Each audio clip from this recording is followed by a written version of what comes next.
जय श्री राम दोस्तों, तार्किक संवाद में आपका स्वागत है। दोस्तों, आज का ये वीडियो मैं सिर्फ उन लोगों के लिए बना रहा हूँ जो यामाहा RX 100 के बहुत शौकीन हैं, लेकिन उनको मोटरसाइकिल नहीं मिल रहा। अपना शौक़ पूरा करने के लिए उनको कोई मोटरसाइकिल नहीं मिल रहा जिसको वो ख़रीद सकें, जिस पे वो पैसा लगाएं और फिर मज़े से चलाएं, है ना दोस्तों। इतना आसान नहीं है एक अच्छी कंडीशन का RX 100 मिलना। और जो सबसे ज़रूरी बात होती है कि जो RX 100 या RX 135 आपने लेना है या RXZ आपने लेना है, वो गाड़ी कितनी ओरिजिनल है। दोस्तों, ऐसे तो आपको यूट्यूब पे ना पता नहीं कितने ही लोग, इंस्टाग्राम पे कितने लोग मिलेंगे जो खुद को बहुत एक्सपर्ट बताते हैं यामाहा का, और बहुत उन्होंने लंबी लाइन लगाई होती है यामाहा की, बड़े पेंट पूंट करके चमका के। लेकिन दोस्तों, ये बात याद रखनी है आपने, हर चमकती चीज़ सोना नहीं होती, ठीक है ना दोस्तों। यामाहा 2 स्ट्रोक RX गाड़ी चलाने का तभी मज़ा है जब उसका इंजन एक बहुत अच्छी कंडीशन में हो, तभी तो मज़ा है उसका चलाने का। अब गाड़ी पे क्रोम करवा लिया या गाड़ी पे पेंट करा लिया अच्छे वाला, है ना, बाहर से तो चमका दी, अंदर से गाड़ी में दम नहीं है, तो उसका कोई मज़ा नहीं है दोस्तों। तो मैं आपको अपने अनुभव से बता रहा हूँ, 25 साल यामाहा गाड़ी चलाने का जो मेरा अनुभव है। मेरे पास RXZ 5 स्पीड है, उसका मैं फर्स्ट ओनर हूँ। 2001 में मैंने नया लिया था, उसके बाद 2019 में मैंने RX 100 लिया और उसको रिस्टोर कराया। जितना मैंने कोशिश कर सका उसको बिल्कुल एक फैक्ट्री की कंडीशन, जैसे फैक्ट्री से निकलता था, उतना मैंने उसमें पैसा लगाया और बहुत प्यारी चीज़ बन पड़ी भगवान की कृपा से, और खुद का भी एक जुनून था। तो दोस्तों, आप सभी भाई लोगों से मैं कुछ ना अपने अनुभव शेयर करूंगा ताकि आपका जो पैसा है ना वो व्यर्थ ना जाए। तो दोस्तों, सबसे पहली बात, आपने यामाहा RX 100 या RX 135 ढूंढनी है तो सिर्फ उसी इंसान से आपने गाड़ी लेनी है जिसके नाम पर वो गाड़ी है। एफिडेविट वाला नहीं लेना कि हाँ मेरे पास तो एफिडेविट है। देखो दोस्तों, अगर आपकी सोच ये है कि भाई हमने तो लोकल चलाना है, कागज़ हो ना हो, तो मैं उन लोगों के लिए फिर ये वीडियो नहीं है, वो मत देखें। मैं उन लोगों के लिए चला रहा हूँ जिन्होंने एक जेन्युइन गाड़ी लेनी है और जेन्युइन कागज़ उसके रखने हैं और चलानी है, छाती ठोक के चलानी है। पुलिस वालों से डरना किस बात का। लो भाई, चेक करो, डॉक्यूमेंट्स हैं, पासिंग है सब गाड़ी की, ठीक है दोस्तों। तो गाड़ी सिर्फ उसी बंदे से लेना जिसके नाम पे वो गाड़ी है। RC में नाम मिलाइए, डॉक्यूमेंट्स चेक करिए गाड़ी के, चेसी नंबर मिलाइए, ठीक है। उसके बाद आपने देखना क्या उसने गाड़ी पासिंग कराई हुई है। मतलब अगर ये 2026 चल रहा है तो उसकी गाड़ी वैलिड है भी, या पता नहीं कितने साल हो गए उसको पासिंग कराए। देखिए, अगर दोस्तों उसको बहुत टाइम हो गया ना, तब तो आप ये मान के चलिए कि उसकी NOC ही नहीं मिलेगी। तो वो आप अपने नाम कैसे कराओगे। NOC उसको तब मिलेगी जब वो जुर्माना भरेगा वहाँ पे पासिंग का, और वो हज़ारों में गई होगी बात। तो दोस्तों, ये सब चीज़ें ध्यान रखना, जल्दबाजी में कोई निर्णय नहीं लेना। गाड़ी वही लेनी है जो अप टू डेट हो, जिसके कागज़ सारे ओके हों और जो आपके नाम ट्रांसफ़र हो जाए, तभी तो मज़ा है ना यार। अब ऐसे थोड़ी ना गाड़ी लेके क्या फ़ायदा कि पुलिस वालों से लुकते छुपते चला रहे हैं। भाई ऐसे नहीं, हमने यामाहा चलानी है, हमने ठोक के चलानी है। अभी कागज़ पूरे हैं, ठीक है। तो सबसे पहले तो आपने ये चीज़ ध्यान रखनी कि गाड़ी फर्स्ट डायरेक्ट ओनर से लेनी है और गाड़ी उसकी पासिंग है, ठीक है जी। फिर दूसरी बात आपने देखनी है गाड़ी की कंडीशन। देखिए, अब जिस ओनर ने गाड़ी की पास करा के रखी है ना, तो वो कंडीशन अच्छी ही होगी या नॉर्मल तो होगी ही कम से कम, ठीक है। और दूसरा, ये मत सोचिए कि भाई मुझे तो वो ऐसी गाड़ी लेनी है जिसमें एक पैसा ना लगाना पड़े। तो ऐसी गाड़ियाँ आपको इतनी जल्दी नहीं मिलने वाली, और मिलेंगी भी तो 1.5-2 लाख रुपए से कम की नहीं मिलेगी। गाड़ी अगर नॉर्मल कंडीशन में है ना, आप सोचिए कि मुझे कैसी गाड़ी बनानी है, मैं इसको वैसा रूप दूंगा गाड़ी को, ठीक है। चलो मान लिया आपको एक डायरेक्ट ओनर से गाड़ी मिल रही है, पासिंग भी उसने कराई है और वो नॉर्मल कंडीशन में है। अब एक अच्छे मैकेनिक को, ये भी बहुत बड़ी चुनौती है, एक अच्छा मैकेनिक जो यामाहा का पुराना मैकेनिक हो, सौदा करने से पहले आपने उससे वो गाड़ी चेक करानी है और ख़ुद भी कुछ नॉलेज रखनी है, ठीक है ना। आपने उस गाड़ी का देखना है सबसे पहले कि कार्बोरेटर वगैरह ओरिजिनल है। मेड इन जापान मिकुनी का कार्बोरेटर आता था उसमें, RX 100 में 93 तक आता था। उसके बाद आता था मिक कैर्ब का, MIKCARB का, ठीक है। ऐसा नहीं है कि वो बड़ा हल्का था, ऐसा कुछ नहीं है। ये जापान जपून ठीक है जो होगा, लेकिन ऐसा नहीं है। अगर कंपनी से आ रहा है ना, वो चीज़ अच्छी ही होती है। तो सबसे पहले तो आप उसका देखना कार्बोरेटर ओरिजिनल है, ठीक है। जो टंकी वगैरह है उसमें डेंट उंट ना हो, क्योंकि टंकी पेंट तो हो जाती है, अच्छा पेंट आप यूज़ करेंगे, अच्छा पेंटर, वो कोई दिक्कत नहीं है, ठीक है। तो बस टंकी में ज़्यादा डेंट उंट ना पड़ा हो, नहीं तो आप ये मान के चलिए अगर ओरिजिनल टैंक लगवाना है तो 10,000 रुपये का ओरिजिनल टैंक है और सिर्फ 2 कलर में मिलता है, मैरून और ब्लैक में। ठीक है, चलिए। कार्बोरेटर ओरिजिनल हो, ठीक है, कार्बोरेटर लीक ना कर रहा हो, क्योंकि दोस्तों अगर कार्बोरेटर के जो छोटे छोटे ना इसमें जो पार्ट्स होते हैं ना, अगर ओरिजिनल आपको चाहिए तो वो भी बड़े महंगे मिलते हैं, जैसे फ्लोट वाल्व है और जेट्स हैं, तो ये सब चीज़ें आपकी मैकेनिक देख लेगा। ठीक है, वो लीक ना कर रहा हो बस, कि जब गाड़ी साइड स्टैंड पे खड़ी है या सेंटर स्टैंड पे खड़ी है वो लीक कर रहा हो, मतलब पेट्रोल बंद करना पड़े, नहीं तो लीक हो रहा हो ना, तो उसके छोटे छोटे पार्ट बड़े महंगे मिलते हैं। मतलब मैंने जब लिया था तो उसमें ये प्रॉब्लम थी, तो 500-500 रुपये के छोटे छोटे पार्ट्स मैंने लिए थे, 2 फ्लोट वाल था और एक फ्लोट पिन, कुछ ऐसी 2 चीज़ें थी, महंगी मिलती हैं। चलिए मान लिया कार्बोरेटर भी आपका ओके कंडीशन में। दूसरा चीज़ है उसका जो सिलेंडर है, वो आपने उसका हेड खोल के उसका देखना है कौन से नंबर पिस्टन पे चल रहा है। 0 नंबर पे तो मुश्किल ही है मिलेगा, हो सकता है 25 नंबर पे चल रहा हो, 25, 50, 75 या जो लास्ट आता है 100 नंबर या 1 नंबर जिसको बोलते हैं। ठीक है दोस्तों, ये आपका मैकेनिक देखेगा या आप देखेंगे कि कौन से नंबर पिस्टन पे चल रहा है। 25 पे चल रहा है कोई बात नहीं, 50 पे चल रहा है कोई बात नहीं, नेक्स्ट रिवोर भी अभी मतलब 2 पिस्टन और पड़ जाएंगे, तो ऐसी कोई दिक्कत वाली बात नहीं है। दिक्कत वहाँ है अगर ये 1 नंबर लास्ट नंबर पे चल रहा है और वो भी अभी उसकी कंडीशन ऐसी है कि वो एक और रिवोर मांग रहा है, तो फिर आपको दिक्कत है, क्योंकि सिलेंडर किट ओरिजिनल RX 100 की जिसके पास है वो 15-20 हज़ार से कम की देता नहीं है, 20 हज़ार तो मान के चलिए।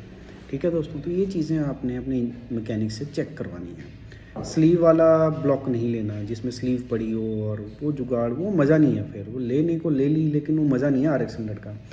RX 100 में जितने ओरिजिनल पार्ट्स ज़्यादा से ज़्यादा होंगे ना, उतना ज़्यादा मज़ा आएगा चलाने का।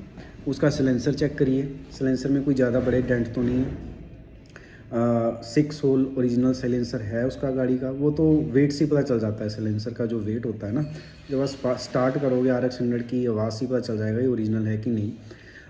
तो ये कुछ चीज़ें हैं, ये जो मैकेनिक देखता है, अगर आपको नॉलेज है तो आप भी देखिएगा।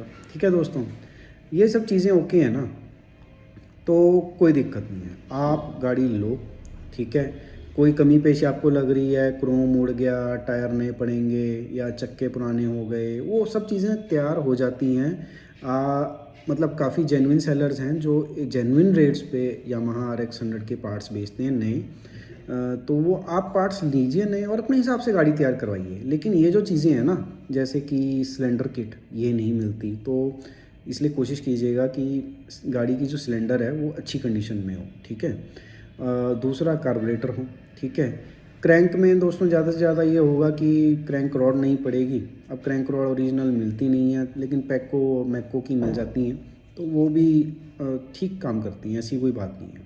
तो दोस्तों ये चीज़ें हैं ना, एक ये नई मिलती नहीं है। ठीक है, तो इन 2-3 चीज़ों का तो बड़ा ध्यान रखना। ठीक है, उसके बाद आपने गाड़ी ले लेनी, कोई दिक्कत नहीं है, गाड़ी ले लो। उसके बाद आपने देखना भाई मेरे को ये गाड़ी तैयार कैसे करानी है। ठीक है, सबसे पहले तो आपने इसके इंजन से काम शुरू करना है। अगर इसका पिस्टन वगैरह सब ओके है फिर तो चलो अच्छी बात है, फिर भी लेकिन इसके जो इंजन बेरिंग है, क्रैंक बेरिंग है, वो सब नए पड़वाइए, क्योंकि अब पुराने ओनर ने रखे हैं, पता नहीं उसने कौन से बेरिंग लगाए हैं, कब से वो चल रहे हैं कि नहीं। मैं कहता हूँ दोस्तों, बेरिंग, इंजन बेरिंग सेट वो ओरिजिनल भी मिल जाता है कंपनी का, नहीं तो कोयो के बेरिंग आते हैं वो भी मिल जाते हैं। इंजन बेरिंग्स चेंज करिए, सील्स वगैरह चेंज करिए। मतलब आपने एक बारी गाड़ी लेनी ना, उसको डिसअसेंबल करवा दो सारा, अपने मैकेनिक को बोले इसको डिसअसेंबल करेगा, एक एक पुर्जा अलग करेगा। चासी से शुरू करिए, चासी में देखिए इसको पेंट की ज़रूरत है, कहीं से कोई इसको अपना वेल्डिंग की ज़रूरत है, मतलब बैलेंस इसका ठीक है, कोई चैसी में ज़्यादा दिक्कत तो नहीं है। ठीक है, अगर दिक्कत नहीं है तो एक अच्छा सा उसमें पेंट करवाइए। ठीक है, चैसी से शुरू करिए, सारे पार्ट्स अलग करिए। फिर देखिए अगर आपको टैंक्स वगैरह, ये टैंक हो गया, साइड पैनल पेंट करवाने हैं, वो भी एक अच्छे पेंटर से पेंट करवाइए। ठीक है, इंजन खुलवा दीजिए इसका, क्लच प्लेट्स नहीं पड़वाइए, स्टील प्लेट्स ओरिजिनल पड़वाइए, नहीं पड़वाइए। ठीक है, और ये जो जैसे इग्निशन वायरिंग होती हैं और भी कुछ पार्ट्स होते हैं, वो सब नए पड़वा दीजिए। ठीक है जी, लॉक सेट नया पड़वाइए, मीटर्स, इंडिकेटर्स, लाइट्स वगैरह। अब आपके बजट पे डिपेंड करता है, मैं अपने हिसाब से बोल रहा हूँ। तो ये सब चीज़ें नहीं पड़वाइए जो आपको लग रहा है कि पुरानी है और उसमें कोई चीज़ अच्छी बनानी है। ठीक है, तो इंजन से अगर शुरू करें, clutch plate, steel plate, clutch spring हो गई, पुश रॉड होती है। ठीक है ना, क्लच बेल तो उसकी मतलब हो सकता है कि ठीक ही कंडीशन में हो, इतनी कोई ज़्यादा दिक्कत होनी नहीं चाहिए वैसे। और थोड़ी बहुत दिक्कत है भी है क्लच बेल में, तो इतना कोई चलता नहीं, चल जाएगा आपका। ठीक है दोस्तों, तो मतलब ये सब चीज़ें नहीं पड़वानी है। क्रोम के लिए जो गार्ड है, फ्रंट मड गार्ड वगैरह है, वो क्रोम को लिए दे दीजिए। ठीक है, चक्के आप नहीं ले सकते हैं, तारें आप नहीं ले सकते हैं, वो आपको मिल जाएंगी। ओरिजिनल चक्के भी मिल जाते हैं, तारें भी अच्छी मिल जाती हैं, वो लीजिए। अलॉय व्हील्स मत पड़वाइए दोस्तों। क्यों? क्योंकि अलॉय व्हील्स का ऐसा है ना, जो RS 100 गाड़ी है ना दोस्तों, वो सबसे प्यारी लगती तभी है जब वो अपनी ओरिजिनल कंडीशन में होती है।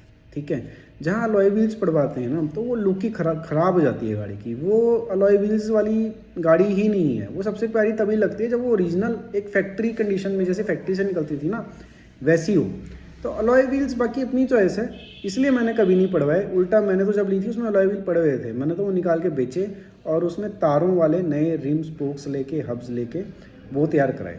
ठीक है, तो मतलब वही सबसे प्यारी लुक है जो मुझे लगता है। ठीक है दोस्तों, तो एक गाड़ी लेके सारी खुलवा लेंगे, जो जो पार्ट की ज़रूरत है। वायरिंग, नई वायरिंग किट आ जाती है 700-800 रुपये की, नई वायरिंग पड़वा दीजिए। ठीक है, मतलब गाड़ी को ओरिजिनल कंडीशन में रखिए, ज़्यादा जुगाड़बाजी मत करिए उसके साथ। Original headlight, original tail lights, original indicators रखिए। चाइना वाली LED लगाने की जरूरत नहीं है, वो अच्छी भी नहीं लगती, बड़ी चीप सी लुक देती है।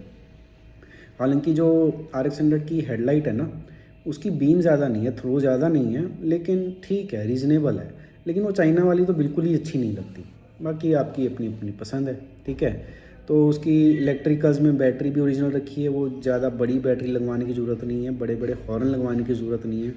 मतलब जितना आप उसको ज़्यादा एक छपड़ी मोटरसाइकिल मत बनाइए। RX 100 समझिए आप, RX 100 एक इंडियन मोटरसाइकिल की हिस्ट्री में एक आइकॉन है। उसको आइकॉन की तरह बनाइए, उसको छपड़ी मोटरसाइकिल नहीं बनाना कि मडगार्ड उतार दिया, LED लाइटें चल रही हैं, चौड़े टायर पड़ा दिया आगे पीछे और साइलेंसर की बंसरी निकाल दी। नहीं, ये काम नहीं करने। बिल्कुल एक जेन्युइन जो RX 100 और निकलती है ना, वैसी चीज़ बनानी है आपने। ठीक है, टाइम लग जाए कोई बात नहीं, पैसों की दिक्कत है कोई बात नहीं, धीरे धीरे तैयार करवाइए, कोई बात नहीं, लेकिन चीज़ ऐसी बनवाइए कि दिल को शांति मिले कि हाँ यार, ये मेरी चीज़ जा रही है। ठीक है ना दोस्तों, मैं खुद आपको बताता हूँ, मैं भी जॉब ही करता हूँ। और जब मैं RX 100 तैयार करवा रहा था ना, आपको पता है, मैं अपनी सैलरी में से कुछ हिस्सा निकालता था। मतलब आइए समझो कि हर महीने सैलरी मिलती थी, तो उसमें से आधे हिस्से के मैंने स्पेयर पार्ट ले लेने। धीरे धीरे मैं पार्ट्स इकट्ठे करे हैं, 4-5 महीने में, 6 महीने में मैंने धीरे धीरे पार्ट्स इकट्ठे करे और धीरे धीरे उनको लगवाया है। तो दोस्तों, ज़रूरी नहीं है कि हाँ भाई पैसा पड़ा है और वो एकदम से ठोक दिया, मिस्त्री को बोला ले, ऐसा नहीं है। एक एक चीज़ बड़े कायदे से ओरिजिनल चीज़ तैयार करके वो लगानी है। और ओरिजिनल स्पेयर पार्ट्स बेचने वाले बड़े अच्छे अच्छे लोग हैं, बेंगलोर में हैं, छत्तीसगढ़ में हैं, बॉम्बे में हैं। ठीक है, तो बहुत अच्छे अच्छे लोग हैं जो ओरिजिनल सामान बेचते हैं। तो इन लोगों से कांटेक्ट करिए। अगर मैं कोई आपकी मदद कर सकूं तो मैं आपको उन लोगों का कांटेक्ट दे दूंगा। तो चीज़ बनाइए, टाइम लग जाए, लेकिन चीज़ बनानी है आपने बिल्कुल एंड सेट चीज़, एक खूबसूरत चीज़ जिसको बोलते हैं ना, वो बनानी है आपने। तो वही है दोस्तों, मतलब कागज़ों पे मत कॉम्प्रोमाइज़ करिए और इंजन पे कोई कॉम्प्रोमाइज़ मत करिए। हमें देखो, आपका मेहनत का पैसा है, लगाना है आपने, बहुत सोच समझ के लगाना है। ये नहीं है कि हाँ किसी की ऐड देखी और चले गए, वहाँ देखा अरे ये तो बड़ा चमकाया हुआ है, क्रोम क्रोम लगा है, लॉय लगे हैं, ये वो, और बाद में पता चला कि ये लोग जो इंजन में इन लोगों ने पार्ट्स लगाए होते हैं वो ओरिजिनल ना हो के लोकल हैं, तो फिर क्या फ़ायदा। तो दोस्तों, बस ये चीज़ आपने ध्यान रखनी है कि आपकी RX 100 में ओरिजिनल पार्ट्स लगे हों ज़्यादा से ज़्यादा। ठीक है, खासकर जिन चीज़ों से परफॉर्मेंस आती है आपकी, वो क्रैंक हो गई, क्लच प्लेट्स, स्टील प्लेट्स, ठीक है, इग्निशन वायरिंग होगी, ठीक है, सिलेंडर हो गया आपका, सिलेंडर और पिस्टन, ठीक है, क्या कंडीशन है उनकी, ओरिजिनल साइलेंसर हो गया आपका, और कार्बोरेटर। ये चीज़ें हैं आपकी परफॉर्मेंस डिटरमिन करेंगी। और हाँ, ऑयल पंप ज़रूर चेक कर लेना, वो टूटी ऑयल उठा रहा हो। हाँ, मैं भूल गया, सॉरी। देखो, आपको पता होगा ये अपनी 2 स्ट्रोक गाड़ियों में RX 100 वगैरह में अलग से ना टंकी दी होती है उसके लिए, टूटी ऑयल के लिए। उसका पंप ज़रूर देख लेना, प्रॉपर वो काम कर रहा हो, बहुत कम भी ना उठा रहा हो और बहुत ज़्यादा भी ना उठा रहा हो। मतलब आप ये लगा के चलिए 1 लीटर टूटी ऑयल लगभग 800 से 1000 किलोमीटर चल जाना चाहिए आपका RX 100 में। और अगर जिससे आप ले रहे हो उसकी तार काटी हुई है तो चेक करना कि पंप चल रहा हो। आपका मिस्त्री चेक कर लेगा या आप देख लेना, पंप चलना चाहिए। और ये नहीं है कि पेट्रोल के साथ टूटी ऑयल पड़वाना है, ऐसा नहीं करना। देखो कंपनी है, वो इंजीनियरों ने गाड़ी बनाई है, वो चाहते तो वो क्यों देते पंप अलग से टूटी ऑयल टैंक। वो कोई रीज़न है ना। रीज़न क्या है कि आप गाड़ी जब चलाते हो, ठीक है, अब आपने एक बारी पेट्रोल की टंकी में तो डाल दिया, टूटी ऑयल मिक्स करके पा दिया, हाँ हाँ ठीक है। लेकिन जब आप गाड़ी ज़्यादा खींचते हो या जब गाड़ी ज़्यादा खींचती है तो जब आप रेस देते हो ज़्यादा तो वो पंप ज़्यादा ऑयल उठाता है, क्योंकि पिस्टन को ज़्यादा लुब्रिकेशन की ज़रूरत होती है, ठीक है ना। तो वो टूटी ऑयल पंप का ये काम होता है। अब आपने उसमें तो पा दिया मिक्स करके, लेकिन जब गाड़ी को ज़्यादा ज़रूरत पड़ी तो वो एक्स्ट्रा ऑयल कहाँ से लेके आएगा। अब आप चलती गाड़ी में पाओगे और पाउच लोगे, तो ये काम नहीं कभी करना। ऑयल पंप की तार नहीं कभी कटवानी, ऑयल पंप कभी कटवाना नहीं है। और ऑयल पंप ख़राब ही नहीं होता इनका। मैं आपको बताऊँ, मेरी RXZ 5 स्पीड में अब 25 साल होने को है, उसका पंप ओरिजिनल है और आज तक कभी उसने काम करना बंद नहीं किया। और RX 100 मेरी 1992 मॉडल है, उसमें 7 का पंप है और एन सेट चलता है। ये पंप नहीं ख़राब होते, ये जो मिस्त्री होते हैं ना नाड़ी, ये पंगे ले ले के चीज़ें ख़राब करते हैं। इसलिए दोस्तों सबसे ज़रूरी तो आपका जो मैकेनिक है ना वो अच्छा मिल जाए आपको, बस। और ख़ुद एक पार्ट्स लेने हैं तो हमेशा ओरिजिनल पार्ट्स की कोशिश करनी है, ठीक है। तो ये सब चीज़ें हैं दोस्तों, जब आप RX 100 तैयार करेंगे तो बस इन चीज़ों का ध्यान रखना। हो सकता है कुछ चीज़ें मैंने मिस कर दी हो, वीडियो बनाते हुए मैंने कुछ नोट तो करके रखा नहीं। अगर आपको कोई क्वेरी है, कोई डाउट है, आप मुझसे पूछ सकते हैं कमेंट में, मैं आपका जवाब ज़रूर दूंगा। और मेरा मकसद सिर्फ आप लोगों की हेल्प करना है ताकि आपका पैसा वेस्ट ना जाए, ठीक है ना। और कोई आपको मिसलीड ना करे कि हमसे ले लो या मैं दिलवाता हूँ, ये काम नहीं करना। टाइम लग जाए, लेकिन चीज़ ऐसी लेनी है कि जो दिल को सुकून दे। अब जब मैं RX 100 ढूंढ रहा था दोस्तों, मुझे 7-8 महीने लगे RX 100 ढूंढने में, क्योंकि मेरी पहली शर्त यही थी कि मुझे डायरेक्ट ओनर से लेना है जिसने गाड़ी पासिंग कराई हो, ठीक। ऐसे मैंने गाड़ी लेनी नहीं, जो ऐसे तो बहुत मिल रहे थे उस टाइम 20,000 30,000 के, जिनके कोई कागज़ नहीं थे। पर मेरे को तो अब भाई डेली मैं मोटरसाइकिल ही चलाता हूँ और अपने शहर में घूमना, चंडीगढ़ जाना, मोहाली जाना, पंचकुला जाना, दिल्ली भी जाना। खैर दिल्ली में तो अलाउड नहीं है, राजस्थान जाता हूँ मैं कई बार। तो मुझे तो भाई डॉक्यूमेंट्स अपडेट चाहिए थे, बाकी काम बाद में। तो मेरे को लग गया टाइम, लेकिन मेरे को गाड़ी मिल गई और फिर वो गाड़ी मैंने अपने तैयार करा, ठीक है दोस्तों। तो बस यही कुछ थी, लंबा चलेगा वीडियो थोड़ा। सोचा था 5 मिनट का बनाऊंगा, 18 मिनट होने को आ रहे हैं। कोई और आपकी सवाल हो या कुछ हो जिसमें आपकी मदद कर सकूँ ना, मुझे बहुत खुशी होगी।